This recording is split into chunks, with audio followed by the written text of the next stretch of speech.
how do you respond to people who don't want to consider Christianity because of the polarizing political issues or figures? Oh dear, I wonder what that refers to.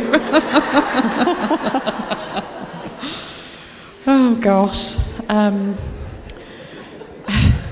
As a visitor, let me just say that obviously I don't understand the extremely detailed nuances of this, but I can tell you we feel the blowback of it in Europe. And the sheer hatred and pain in the political discourse in this country is a cause of, and should be a cause of, massive concern to the church, and the impact that has as a witness globally shouldn't be underestimated. So you guys need to get yourselves on the prayer lists of other countries. That's the answer. Seriously, I think that at this point, obvious things like kindness and empathy are missing. And whether you're a Republican or a Democrat, as a Christian, there's going to be probably a nuance, a tendency in one of those directions. But try and have empathy for the deepest concerns of Christians on the other side of the aisle. So if you're a Republican, have empathy for the passion for civil rights for every human being in this great nation. Have empathy for the refugee and the fact that this country has been built on kindness towards the foreigner coming here and then helping build the country. One of the most amazing things about American food is, the different cultural heritages that are here. That's just so wonderful. And if you're on the Democrat side of things, have empathy for the unborn child and the rights to life and religious liberty and all of that. So that's the first thing I would say, I think, within the church, that we have kindness and empathy for one another. I think the second thing I would say is pray for your leaders. The Bible says it, and there is a kind of biblical principle that we get the leaders we deserve. And that is worrying, isn't it, when we wake up in the morning?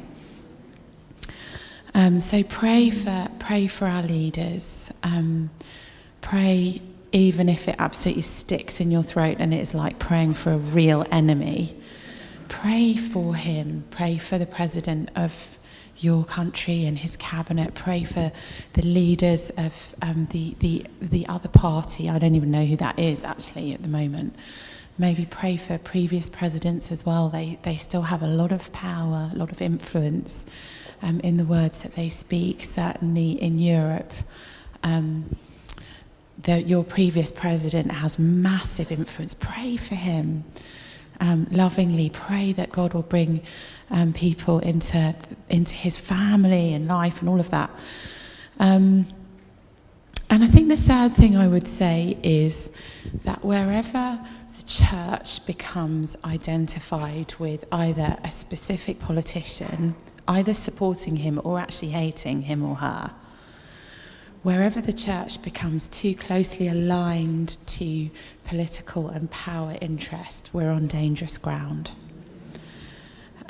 So encourage, as women, encourage your pastor and encourage the people who have influence in terms of speaking publicly.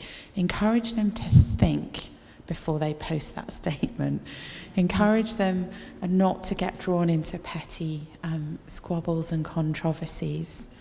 And then I think just probably the last thing I would say is that I think it can be really powerful to acknowledge the shortcomings of the political people we do support as Christians.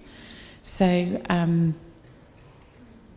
let's say let's say that I supported a particular politician in Britain, that I would, just because maybe I voted for them, doesn't mean that I support everything about them.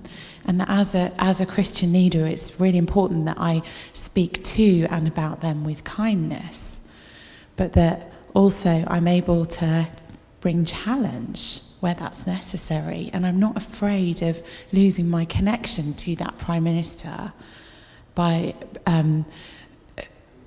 bringing that challenge. Does that make sense? So as a Christian leader, let's say I've been invited to number 10 and I've had this great chat, and I'm buddies now with the PM, and I know her. Do I, as a Christian leader, fear losing that platform? Do I fear losing that influence, and so I never bring any challenge? Or am I prepared to speak lovingly and speak supportively, but also to say, hey, in this area, this is not good. And from the church's point of view, we really care about this issue. So I think trying to find that balance and not behaving and encouraging our leaders not to cling on to platform and influence and proximity to Christian leaders and having their fear of bringing challenge because we might lose our influence.